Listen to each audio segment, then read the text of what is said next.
Mayong hapon mga kapatrol, this is Patrolman Raymond Zamora diri sa Bago City. Isa ini ka mainit-init pa nga balita. Siniya nga hapon na pasado alas 4 sang hapon, nagbuga na o naglupok na si Bulkan Kanaon diri sa Negros Occidental.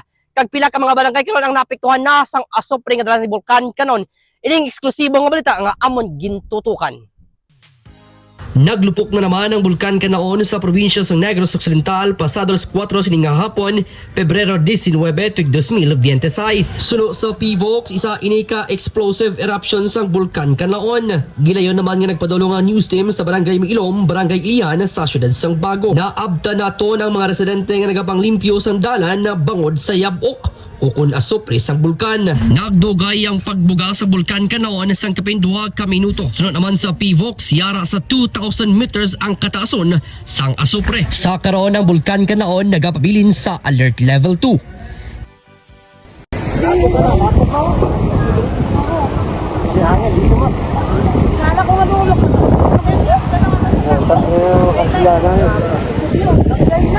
Tinitingnan namin muna bago kami sa tingin namin na hindi parang kasi sanay na kami dito na pag pumutok yan, tinitingnan namin muna bago kami mag-action kung anong gagawin.